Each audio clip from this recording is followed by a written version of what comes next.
होगी, क्योंकि ये कोरोना काल का बहुत बड़ा बजट है। उत्तर प्रदेश सरकार ने बहुत शानदार बजट पेश किया है और इसी के मद्देनजर योगी आदित्यनाथ की प्रेस कॉन्फ्रेंस होने जा रही है। महज चंद मिनट के अंदर योगी आदित्यनाथ की प्रेस कॉन्फ्रेंस होगी और एबीपी गंगा के दर्शक सभी इस बारे में जानेंगे कि आखिर क्या है महत्वपूर्ण पहलू। और मुख्यमंत्री ने जब सुरेश खन्ना से आज सवेरे बात की कैबिनेट की बैठक में, तो सोर्सेस से हमारे पास खबर है मुख्यमंत्री इस बात को लेकर बेहद आशान्वित थे कि ये जो बजट है वो लोक कल्याण के लिए है। मुख्यमंत्री प्रेस कॉन्फ्रेंस के लिए तिलक हॉल में पहुंच चुके हैं और हमारे साथी अनुभव शुक्ला और शैलेश अरोड़ा वहां मौजूद हैं और मैं खुद वहां मौजूद। और जो प्रेस कॉन्फ्रेंस हॉल है उसमें जो पत्रकार हैं, अधिकारी हैं, वो सब इसमें बैठे हैं। ये तिलक हॉल है। मैं दिखाना चाहता हूं कि किस रूप में यहाँ पत्रकारों की जमघट मची हुई है। मुख्यमंत्री की प्रेस कॉन्फ्रेंस बस शुरू होने वाली है और मैं अपने दर्शकों को ये दिखाना चाहता हूं कि अधिकारी धीरे धीरे बैठ रहे हैं। ये जी हाँ, बिल्कुल। और उस वक्त स्क्रीन पर तिलक हॉल के अंदर की तस्वीरें हमारे दर्शक भी देख पा रहे हैं वीरेश, जहां मंच पर मुख्यमंत्री योगी आदित्यनाथ, वित्त मंत्री सुरेश खन्ना बैठ चुके हैं और थोड़ी देर में वो यहां से संबोधित करेंगे, प्रेस कॉन्फ्रेंस करेंगे और बजट की जो मुख्य बातें हैं वो सामने रखेंगे। दो तस्वीरें इस वक्त आप देख रहे हैं। तिलक हॉल खचाखच भरा हुआ है पत्रकार वार्ता के लिए, प्रेस कॉन्फ्रेंस के लिए। यहां पर पत्रकारों का जमघट लगा हुआ है। हमारे ब्यूरो चीफ वीरेश पांडे लगातार जो है वो विधानसभा के बाहर से ही फॉलो कर रहे हैं और अभी यहां तिलक हॉल के अंदर प्रेस कॉन्फ्रेंस शुरू होने जा रही है चंद मिनट बाद। तो आज पेपरलेस बजट उत्तर प्रदेश का पेश किया गया, पहला पेपरलेस बजट और अब तक का सबसे बड़ा बजट इसे कहा जा रहा है। 5,50,270 करोड़ 78 लाख का ये बजट है। 1 घंटा 40 मिनट का ये बजट भाषण रहा वित्त मंत्री सुरेश खन्ना का, जिसके बाद सीएम योगी अब प्रेस कॉन्फ्रेंस कर रहे हैं।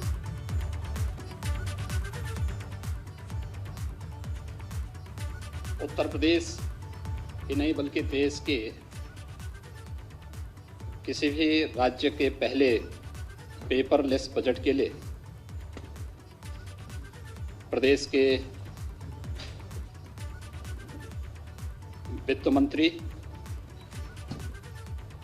श्री सुरेश खन्ना जी और उनकी पूरी टीम का मैं हृदय से अभिनंदन करता हूं। मुझे प्रसन्नता है कि आज से हमारी कैबिनेट भी ई कैबिनेट हो गई है। आज प्रातःकालीन सत्र में हमारा बजट पूर्व जो कैबिनेट की बैठक आयोजित हुई थी वह भी ई कैबिनेट थी और ई कैबिनेट के साथ ही आज आपने पेपरलेस बजट को पहली बार देखा है। मैं इसके लिए उन्हें बधाई देता हूं और आप सबको भी आपने इसका आनंद लिया होगा, इसके लिए भी आप सबको मैं बधाई देता हूं। मित्रों, एक लोक कल्याणकारी, विकासोन्मुख, सर्वसमावेशी बजट के लिए मैं वित्त मंत्री, वित्त राज्य मंत्री श्री संदीप सिंह, प्रदेश की अपर मुख्य सचिव वित्त और वित्तायुक्त श्रीमती राधा एस चौहान तथा वित्त विभाग की उनकी पूरी टीम को हृदय से बधाई देता हूं। यह बजट सबका साथ, सबका विकास तथा सबके विश्वास की उत्कृष्ट लोकतांत्रिक भावना से परिपूर्ण प्रदेश के तीव्र, धारणीय एवं सर्वसमावेशी विकास के लिए मील का पत्थर साबित होगा। वैश्विक महामारी कोरोना के मध्य देश के सबसे बड़े राज्य के लिए यह बजट एक नई आशा, एक नई ऊर्जा और उत्तर प्रदेश की नई संभावनाओं को उड़ान देने का एक माध्यम बनेगा। खासतौर पर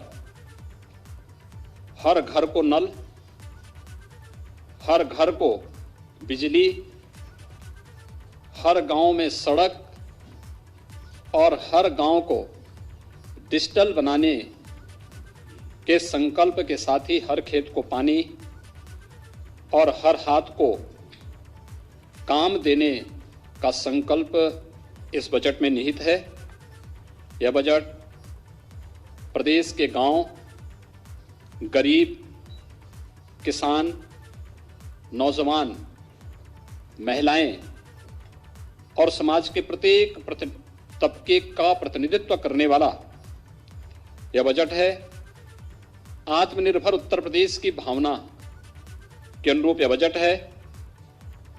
इसमें रोजगार की व्यवस्था, सभी वर्गों के उत्थान का इरादा, वंचितों, शोषितों एवं युवाओं के सुंदर भविष्य की रूपरेखा और उत्तर प्रदेश के नव निर्माण की संरचना भी इस बजट में निहित है। मैं इस शानदार बजट के लिए वित्त मंत्री जी को और अपर मुख्य सचिव वित्त और वित्त आयुक्त जी को हृदय से बधाई देता हूं। प्रदेशवासियों को इतने शानदार बजट के लिए अपनी शुभकामनाएं भी देता हूं। बजट से जुड़ी हुई जो कुछ महत्वपूर्ण बातें हैं, उनमें हम सब जानते हैं कि बजट का आकार इस बार 5,50,270.78 करोड़ रुपए का है, जो वर्ष 2020-21 के बजट से 37,410.06 करोड़ रुपए यानी 7.3% अधिक है। अगर आप देखेंगे कि कोविड-19 के दौरान भी वित्तीय अनुशासन को बनाए रखते हुए प्रदेश के इंफ्रास्ट्रक्चर के डेवलपमेंट के साथ साथ लोक कल्याण की भावनाओं के साथ प्रत्येक तबके के हितों को इसके अंदर समाहित करते हुए महत्वपूर्ण कार्यक्रम कदम उठाए गए हैं। और उसके तहत हम सब जानते हैं कि विगत वर्ष कोविड-19 के दौरान जिस प्रकार की स्थितियां थीं, उन स्थितियों में हम इस बारे में अच्छी तरह जानते हैं कि देश ही नहीं बल्कि पूरी दुनिया न केवल आम जनजीवन कोविड-19 के कारण प्रभावित हुआ था, बल्कि अर्थव्यवस्था को सबसे अधिक मार झेलनी पड़ी थी। उस दौरान भी जिस प्रकार का कार्य, उस दौरान भी प्रदेश ने जिस संकल्प शक्ति के साथ आगे बढ़कर के कार्य किया, आदरणीय प्रधानमंत्री जी के मार्गदर्शन में, हम जानते हैं कि हमारे राजस्व की प्राप्तियों में जो हमारे लक्ष्य थे, उस लक्ष्य के अनुरूप उन प्राप्तियों को प्राप्त करने में हमें कुछ कठिनाई हुई। उस सब के बावजूद FRBM की जो सीमा भारत सरकार ने और रिजर्व बैंक ने रखी है 4.5% का, हम उसको 4.17% तक ही हम लोगों ने सीमित करके रखा और इसके अंदर ही अपने इस बजट को प्रदेश के लिए सर्वांगीण विकास को ध्यान में रख करके हम लोगों ने आज का ये बजट प्रस्तुत किया है। बजट में मुख्य रूप से जिन चीजों की तरफ आप देखेंगे कि बजट की अपनी एक थीम होती है। उत्तर प्रदेश का यह बजट हम लोगों ने जब 2017-18 में अपना बजट प्रस्तुत किया था, तब हम लोगों ने वह बजट प्रदेश के अन्नदाता किसानों को समर्पित किया था। 2019-20 का 18-19 का हमारा बजट प्रदेश के औद्योगिक विकास को समर्पित था। 19-20 का हमारा बजट मातृशक्ति को समर्पित था और 20-21 का हमारा बजट युवाओं, प्रदेश के युवाओं के लिए और प्रदेश के इंफ्रास्ट्रक्चर डेवलपमेंट को समर्पित था।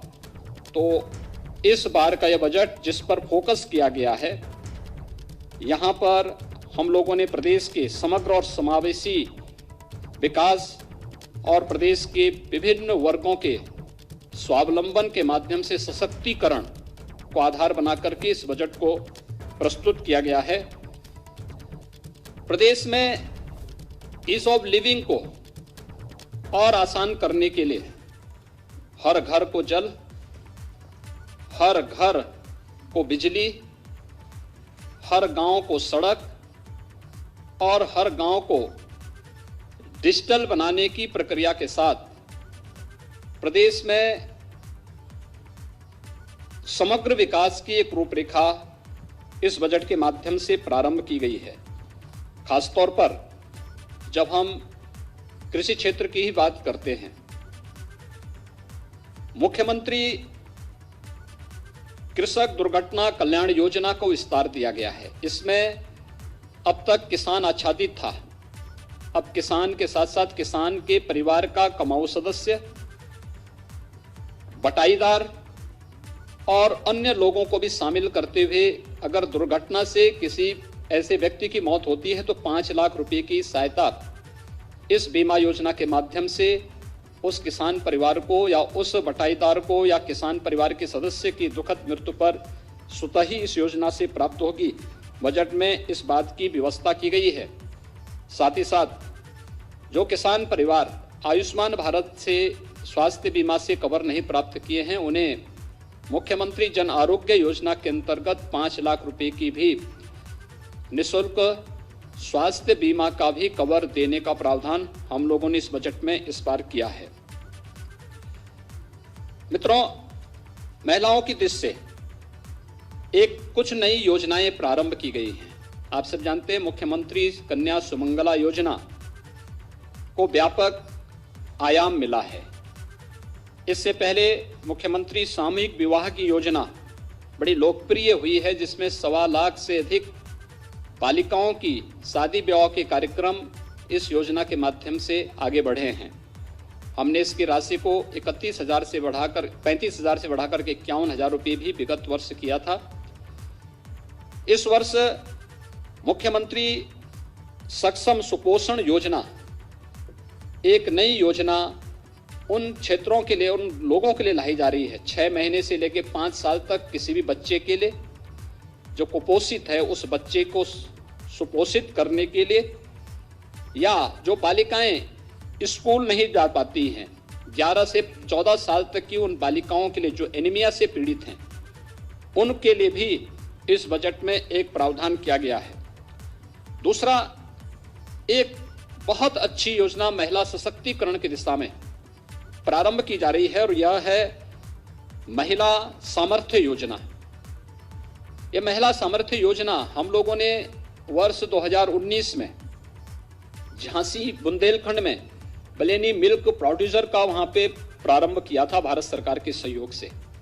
आप आश्चर्य करेंगे, एक वर्ष में इस योजना के साथ जुड़ी हुई महिलाओं ने 46 करोड़ रुपए का इनका टर्नओवर था और 2 करोड़ का नेट प्रॉफिट इस महिला स्वयंसेवी समूह को वहां पे प्राप्त हुआ था। ऐसे नए स्वयंसेवी समूह और इनके माध्यम से दुग्ध क्षेत्र में एक नई क्रांति लाने के लिए प्रदेश ने महिला सामर्थ्य योजना प्रदेश के अंदर प्रस्तावित की है और इस योजना के अंतर्गत हम लोग यहां पर प्रदेश के अंदर इसके लिए भी 200 करोड़ रुपए की व्यवस्था प्रारंभ की गई है। इसके अलावा प्रदेश के अंदर हम लोगों ने अन्य तमाम योजनाओं के साथ ही युवाओं के लिए, आप सब जानते हैं कि अभी हाल ही में हम लोगों ने प्रदेश के अंदर तमाम एक नई योजना युवाओं के लिए समर्पित की है और वह योजना है मुख्यमंत्री अभ्युदय योजना। प्रदेश के युवाओं को प्रतियोगी परीक्षाओं की तैयारी के लिए हम लोग, आप सब जानते हैं कि अभी हाल ही में हम लोगों ने प्रदेश के अंदर तमाम एक नई योजना युवाओं के लिए समर्पित की है और वह योजना है मुख्यमंत्री अभ्युदय योजना। प्रदेश के युवाओं को प्रतियोगी परीक्षाओं की तैयारी के लिए हम लोगों ने फिजिकल और वर्चुअल 2 प्रकार की सुविधा के लिए अभी तक 18 कमिश्नरी हेडक्वार्टर पे ये व्यवस्था प्रारंभ की, जो हमारी बसंत पंचमी से क्लासेस फिजिकली वर्चुअली प्रारंभ भी हो चुकी हैं और उसके बहुत अच्छे परिणाम सामने आए हैं। लगभग 10 लाख लोग अब तक उससे जुड़ रहे हैं, वर्चुअली जुड़ रहे हैं। फिजिकली अभी ये संख्या, चूंकि स्थान और उसके लिए इंफ्रास्ट्रक्चर की स्थिति को देखते हुए इसमें हम लोग उसको क्रिएट कर रहे हैं, लेकिन फिर भी ये योजना प्रदेश के अंदर लोकप्रिय हुई है और अन्य राज्यों में भी इसकी डिमांड हुई है। हम लोगों ने एक व्यवस्था इसके साथ जोड़ी है। इन प्रतियोगी परीक्षाओं के लिए, चाहे वह यूपीएससी का हो या प्रदेश के पीसीएस का हो या फिर बैंकिंग का हो, रेलवे का हो या फिर नीट या आईआईटी जेईई के लिए, एनडीए सीडीएस के लिए जो बच्चे तैयारी करते हैं, तो उनको हम इसका एक प्लेटफॉर्म मुख्यमंत्री अभ्युदय योजना से प्रारंभ कर ही रहे हैं। लेकिन साथ साथ इसमें जो भी पात्रता की श्रेणी में बच्चे आएंगे उनके लिए टैबलेट की व्यवस्था भी हम लोगों ने इस योजना के अंतर्गत घोषित किया है। उन्हें एक एक टैबलेट भी उपलब्ध कराएंगे, क्योंकि जो बच्चे वर्चुअली इस क्लास के साथ जुड़ेंगे उनके लिए टैबलेट आवश्यक है और टैबलेट की व्यवस्था का प्रावधान आज के इस बजट में उनके लिए किया गया है। इसके अलावा प्रदेश के अंदर 18 कमिश्नरी हैं। हमारे पास लखनऊ में देश का पहला सैनिक स्कूल है, 3 सैनिक स्कूल प्रस्तावित निर्माणाधीन है, एक गोरखपुर में प्रस्तावित है। लेकिन इस सब के बावजूद हमारे कुछ कमिश्नरी ऐसे हैं, 18 कमिश्नरी हैं, और 18 कमिश्नरी में से जो कमिश्नरी शेष बची हैं जिनमें कोई सैनिक स्कूल नहीं है, उसमें एक एक सैनिक स्कूल को भी हम लोगों ने आज प्रस्तावित किया है कि एक एक सैनिक स्कूल उस कमिश्नरी के अंदर किसी एक जनपद में स्थापित करने की कार्य योजना हम इसके साथ बनाएंगे।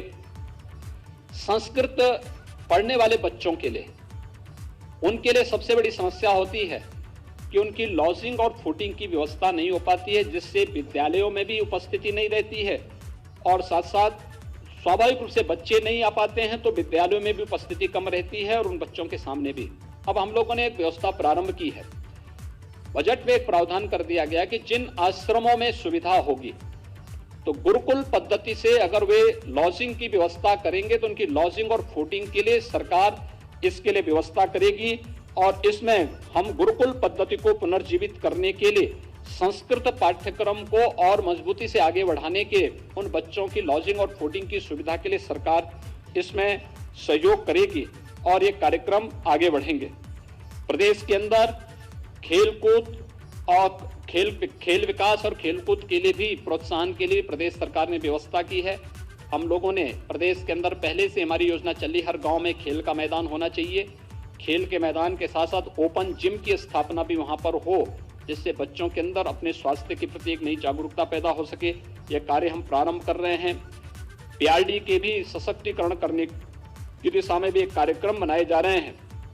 और प्रदेश के अंदर एक व्यवस्था कि जिस कमिश्नरी में कोई राज्य विश्वविद्यालय हमारा अभी नहीं है, 3 राज्य विश्वविद्यालय हमारे वर्तमान में प्रस्तावित हैं, एक सहारनपुर में, दूसरा अलीगढ़ में, तीसरा आजमगढ़ में।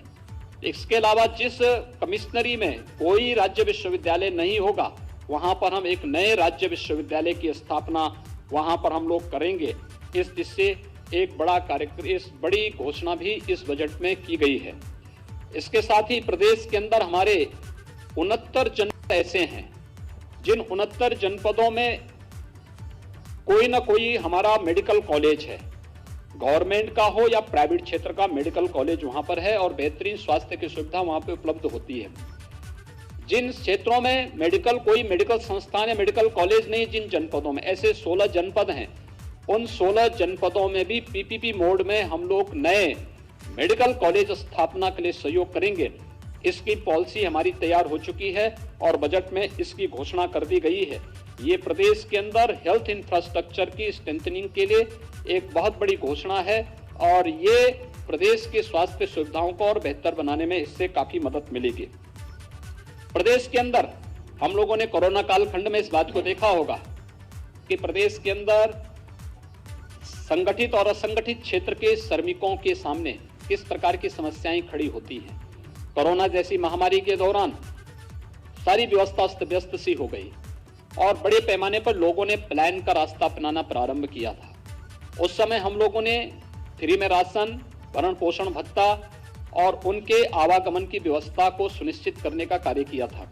इस बार हम लोगों ने व्यवस्था की है कि संगठित और असंगठित क्षेत्र के मजदूरों को हम श्रम विभाग की योजनाओं से उन्हें आच्छादित करते हैं, जिनके लिए हम लोगों ने विगत वर्ष 18 अटल आवासीय विद्यालय उनके बच्चों के लिए प्रारंभ करने की कार्रवाई प्रारंभ की है। वर्तमान में उनकी पे कार्रवाई तेजी से चल रही है, जिसमें हम उन सभी बच्चों को जिनके रजिस्टर्ड श्रमिक हैं उनके बच्चों को ला करके 6 से 12वीं तक की और आवश्यकता पड़ेगी उससे आगे की भी व्यवस्था हम करेंगे।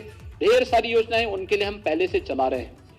श्रम विभाग के द्वारा ही उन्हें हम न केवल उन लोगों को वहां पे हम लोगों ने पहले से ही स्वास्थ्य बीमा की बल्कि सामाजिक सुरक्षा की गारंटी भी वहां पर उपलब्ध कराई है। पहली बार असंगठित क्षेत्र के उन मजदूरों के लिए जिनकी संख्या अगर अकेले प्रदेश के अंदर ही हम देखेंगे लगभग 1 करोड़ से अधिक है। 40 लाख प्रवासी कामगार और श्रमिक तो केवल प्रदेश में ही आए थे कोरोना कालखंड में। इसके अलावा एग्रीकल्चर के क्षेत्र में काम करने वाले, ठेला खोमचा रेहड़ी लगाने वाले, पल्लेदार, कुली, ये जितने भी हैं ये असंगठित क्षेत्र के वे लोग हैं जिनका कोई पुरसा हाल नहीं। प्रदेश सरकार ने एक व्यवस्था की है कि असंगठित क्षेत्र के हर व्यक्ति को हम लोग उसका रजिस्ट्रेशन, उनका रजिस्ट्रेशन की कार्रवाई करने जा रहे हैं और उन सभी को 2 लाख रुपए की सामाजिक सुरक्षा की गारंटी प्रदेश सरकार उन्हें उपलब्ध कराएगी। और साथ साथ प्रदेश के अंदर हम लोग असंगठित क्षेत्र के प्रत्येक व्यक्ति को जो असंगठित क्षेत्र का मजदूर है उसे 5 लाख रुपए की स्वास्थ्य बीमा की भी कवर मुख्यमंत्री जन आरोग्य योजना के अंतर्गत हम उन्हें देने जा रहे हैं। ये बड़ी योजनाएं इस क्षेत्र में उन लोगों के लिए उपलब्ध कराई जा रही हैं जो लोग अब तक इन सभी योजनाओं से वंचित थे और एक प्रकार से अव्यवस्थित से और खानाबदोशी उनके जीवन से था, उसको व्यवस्थित बनाने के लिए लगभग 1 करोड़ से अधिक असंगठित क्षेत्र के लोग और 1 करोड़ से अधिक संगठित क्षेत्र से जुड़े हुए मजदूर इससे लाभान्वित होंगे।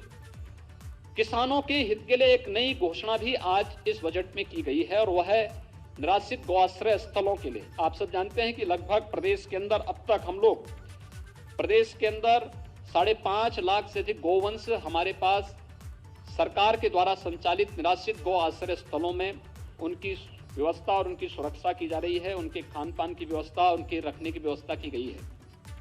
लेकिन हमने इसके साथ ही एक व्यवस्था और की थी जिसमें मुख्यमंत्री निराश्रित बेसहारा गोवंश सहभागिता योजना थी। इसमें भी 74,000 गोवंश को हम लोगों ने किसान परिवारों को दिया, जिसमें हम 900 रुपये हर गोवंश उस किसान परिवार को उपलब्ध कराते हैं। लेकिन सरकार ने तय किया है हर न्याय पंचायत स्तर पर भी एक निराश्रित गौ आश्रय स्थल होना चाहिए और इस बार बजट में निराश्रित गौ आश्रय स्थलों की व्यवस्था के लिए भी धनराशि की व्यवस्था की गई है, जिसको हम स्थानीय एनजीओ के माध्यम से उसको संचालित करने का कार्य करवाएंगे। इंफ्रास्ट्रक्चर और वहाँ की जो लैंड होगी ये सरकार की होगी और एनजीओ की साथ मदद से हम इसको संचालित करने का कार्य करेंगे। इसके साथ ही नगरीय क्षेत्रों में भी हम इस प्रकार की योजना को संचालित करने का कार्य करेंगे और ये कार्य आगे बढ़ने के साथ ही वाराणसी में गोकुल ग्राम की तर्ज पर प्रदेश के अंदर भी हर न्याय पंचायत स्तर पर फिर बाद में इस गोकुल ग्राम के रूप में इस तर्ज पर इसको आगे बढ़ाने की एक बृहद कार्य योजना को हम आगे बढ़ा रहे हैं। और निराश्रित गोवंश की नस्ल सुधार की दिशा में भी एक नई कार्य योजना की घोषणा आज यहाँ पर की गई है। खुरपका और मुंहपका जैसी बीमारियों से मुक्ति का एक अभियान प्रदेश के अंदर युद्ध स्तर पर चल रहा है। टीकाकरण की कार्रवाई लगभग हम पूर्णता की ओर लेके चल रहे हैं, लेकिन ये एक बड़ी योजना उन लोगों के लिए की गई है। प्रदेश के अंदर व्यापारियों के लिए भी जो 5 लाख रुपए की व्यापारी कल्याण की योजना थी, अधिक से अधिक रजिस्ट्रेशन हो, वह भले जीएसटी देता हो या न देता हो, ये बात का विषय है, लेकिन रजिस्ट्रेशन के साथ साथ उन लोगों का रिटर्न भरने की ट्रेनिंग देने और 10 लाख रुपए तक की कोई दुर्घटना उनके साथ होती है, उस व्यापारी के साथ कोई कैजुअलिटी होती तो उसके परिवार को 10 लाख रुपए की एक कवर प्रदेश ने इसमें उपलब्ध करवाने के कार्य किया और प्रदेश ने इसमें काफी बड़ा कार्य इस दिशा में प्रारंभ किया है। यह एक बड़ा कार्य प्रदेश के अंदर आगे बढ़ाने के लिए किया जा रहा है।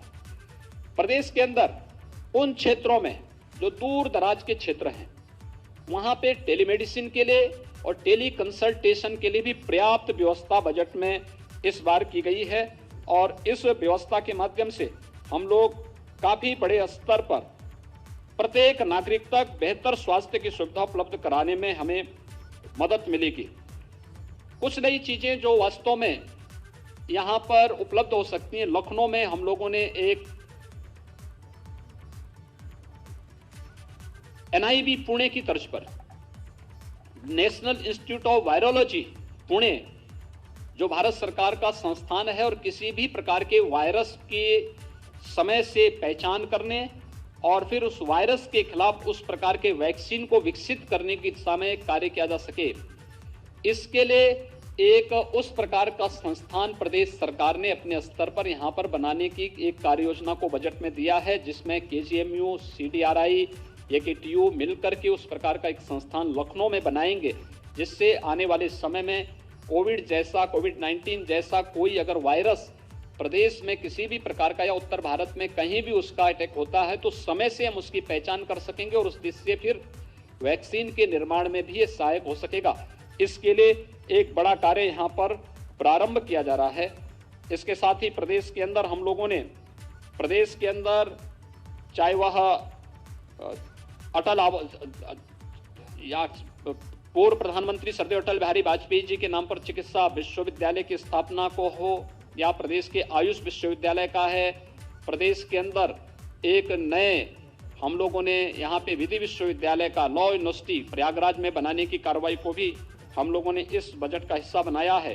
तो साथ ही साथ KGMU में institute of virology and infectious disease के साथ ही एक SGPCI के लिए भी एक डायबिटीज रेटिनोपैथी की एक नई घोषणा इस बजट में की गई है, जो स्वास्थ्य क्षेत्र में एक उच्च स्तरीय बेहतरीन सुविधा यहाँ पर उपलब्ध कराने की दिशा में एक नया कार्य यहाँ पर उपलब्ध कराने में काफी मदद करेगा।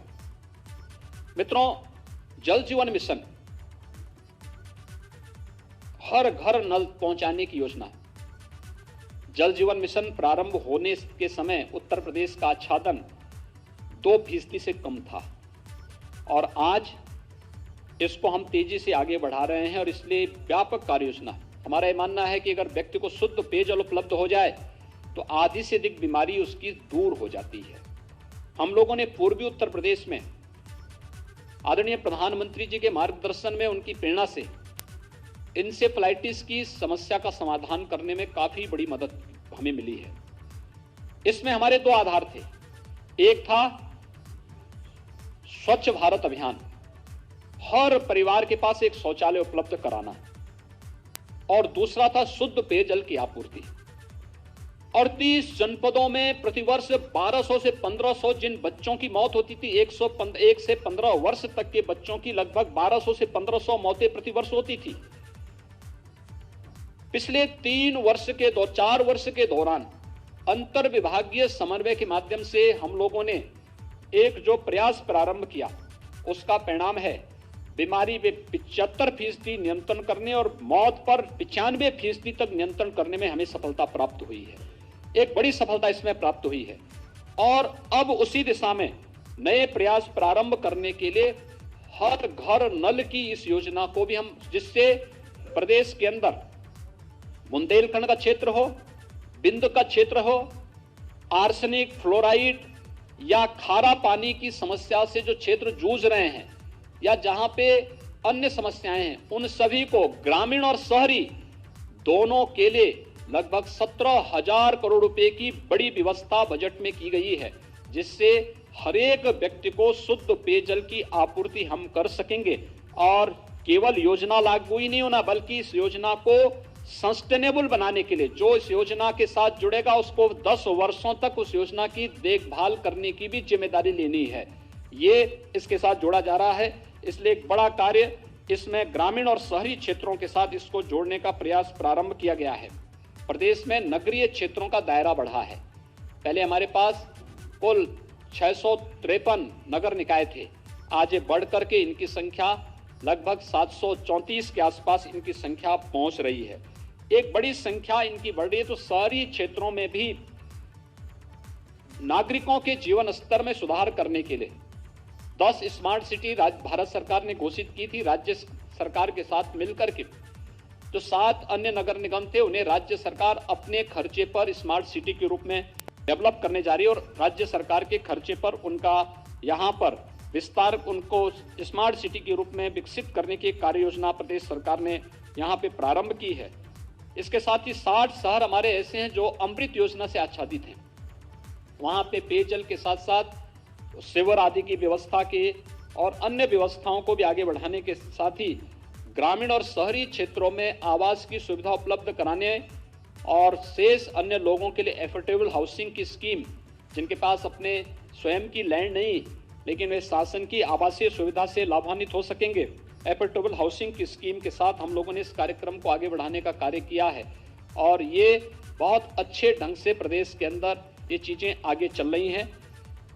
प्रदेश के अंदर हम लोगों ने औद्योगिक विकास के क्षेत्र में is doing business Uttar Pradesh की रैंकिंग में जो सुधार हुआ है, देश ने भी दुनिया ने भी सराहा है। 2016 में उत्तर प्रदेश 14वें स्थान पे था, 2017 में उत्तर प्रदेश 12वें स्थान पर आया और आज उत्तर प्रदेश दूसरे स्थान पर है। ये प्रदेश ने जो रिफॉर्म किए हैं, हम लोगों ने हर एक फील्ड में काफ़ी सुधार किए हैं, जिससे देश के अंदर सबसे अच्छे गंतव्य के रूप में प्रदेश बना है। इस दौरान आपने देखा होगा, देश कोरोना कालखंड के दौरान जब हर जगह अव्यवस्था थी, लोग अपने को नहीं संभाल पा रहे थे, तब हम कोरोना प्रबंधन की बेहतरीन उदाहरण भी प्रस्तुत कर रहे थे इतने बड़े प्रदेश में। लेकिन साथ साथ हम लोगों ने प्रदेश के अंदर बहुत सारे ऐसे उदाहरण भी प्रस्तुत किए जिसमें देश का पहला डिस्प्ले यूनिट उत्तर प्रदेश में आया है और यह चीन से आया है। ये निवेश चीन से उत्तर प्रदेश में आया, जिसमें लगभग 5,000 करोड़ रुपए का निवेश होने जा रहा है। प्रदेश में डाटा सेंटर पार्क की स्थापना के लिए 6,000 करोड़ रुपए की ये कार्य योजना क्रियाशील हो चुकी, यानी इसमें कार्य प्रारंभ हो चुका है। प्रदेश के अंदर ऐसे ही अभी आइका का एक 5,500 करोड़ रुपए के नए निवेश को लेकर के भी जो जिनका सर्विस सेक्टर में बहुत बड़ा रोल है, उन पर उनके द्वारा यहाँ पर एक नए निवेश को यहाँ पे प्रारंभ किया गया है। ये इसलिए संभव हो पाया है क्योंकि हम लोगों ने इस फील्ड में जो कार्य किए हैं उसके माध्यम से इसमें काफी इससे संभावनाएं इससे आगे बढ़ी हैं। प्रदेश के अंदर हम लोगों ने अब निवेश की संभावनाओं को आगे बढ़ाने के लिए सुरक्षा का एक माहौल दिया है। अपराध की प्रकृति समय के अनुरूप बदली है और प्रदेश सरकार ने इस चीज को सुनिश्चित किया है। बजट में हमने इसका प्रावधान किया है कि प्रदेश का पहला फॉरेंसिक एक इंस्टीट्यूट यहाँ पे हम लोग लखनऊ में स्थापित करने जा रहे हैं। इसके साथ ही यहाँ पे एक सेंटर ऑफ एक्सीलेंस भारत सरकार की मदद से हम लोग यहाँ पर लखनऊ में ही स्थापित करने जा रहे हैं। प्रदेश के सभी रेंज स्तर पर 18 रेंज है पुलिस के, 18 रेंज स्तर पर 18 फॉरेंसिक लैब जो लेवल 2 और लेवल 3 की हैं, इन्हें वहां पर स्थापित करने के लिए भी हम लोगों ने बजट का प्रावधान किया। तेजी से इस पे कार्य चल रहा है। प्रदेश में 2016-17 तक केवल एक साइबर थाना था। आज हम लोग हर जनपद में साइबर थाना स्थापित करने की कार्रवाई को युद्ध स्तर पर आगे बढ़ा चुके हैं। ये प्रदेश को नए यानी समय के अनुरूप हम लोग प्रदेश के अंदर अपराध और अपराधियों पर अंकुश कसने के लिए उस प्रकार की प्रभावी कार्रवाई कर सकेंगे। ये हम लोगों ने यहाँ व्यवस्था की है। प्रदेश के अंदर सूक्ष्म लघु मध्यम उद्यम प्रदेश में रोजगार सृजन का एक बहुत सशक्त माध्यम है और इस सशक्त माध्यम का उपयोग भी प्रदेश ने किया है और बजट में इसका प्रावधान किया है कि प्रदेश में एक तो बंद पड़ी जो हमारी कताई और स्पिनिंग मिली थी, इनको हम फिर से पीपीपी मोड में चलाने और अन्य तरीके से इनके लिए हम लोगों ने एक कार्य योजना के लिए बजट में इसका प्रावधान किया है। प्रदेश साथ ही साथ प्रदेश के अंदर हम लोगों ने ओडीओपी की योजना को, जो देश के अंदर एक लोकप्रिय योजना बनी है, इस योजना को प्रोत्साहित करने के लिए भी हम लोगों ने बजट में इसका प्रावधान किया है। और साथ साथ प्रदेश के अंदर एमएसएमई सेक्टर में उद्योग लगाने के लिए 1000 दिनों तक आपको किसी भी प्रकार की कोई भी लाइसेंस की आवश्यकता नहीं पड़ेगी। आप जाइए, अपना यूनिट लगाइए और 1000 दिन के अंदर बाकी औपचारिकताओं को आप पूर्ण करिए। ऐसा नहीं कि लाइसेंस के अभाव में या एनओसी के अभाव में आप अपना कार्य नहीं कर पा रहे हैं।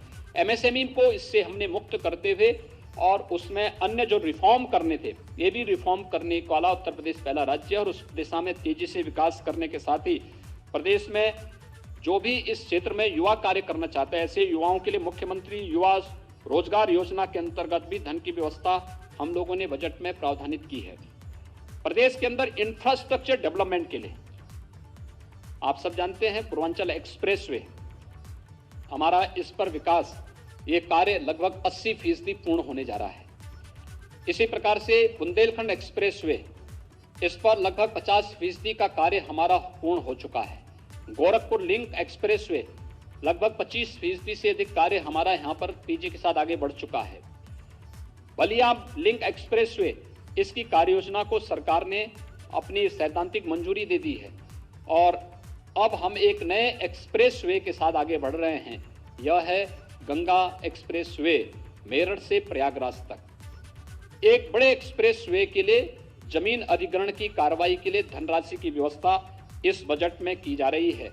इसके साथ ही प्रदेश के अंदर जो अवशेष हमारी इंटर स्टेट इंटरनेशनल कनेक्टिविटी है उसको 4 लेन से जोड़ने के लिए भी, हमारे प्रदेश के अंदर जिला मुख्यालयों को 4 लेन से जोड़ने के लिए भी, ग्रामीण क्षेत्र में जिन क्षेत्रों में आज तक कनेक्टिविटी नहीं हो पाई है उस हर गांव को भी सड़क की कनेक्टिविटी से प्रधानमंत्री सड़क योजना के माध्यम से या फिर प्रदेश सरकार की ही किसी योजना के माध्यम से जोड़ने के लिए भी हम लोगों ने बजट में इसका प्रावधान किया है और हर गांव डिजिटल होगा। आपने देखा होगा हर गांव में ग्राम सचिवालय के निर्माण की कार्रवाई युद्ध स्तर पर प्रदेश के वर्तमान में चल रही है। कोरोना कालखंड में ही हमने इसे आगे बढ़ाया था।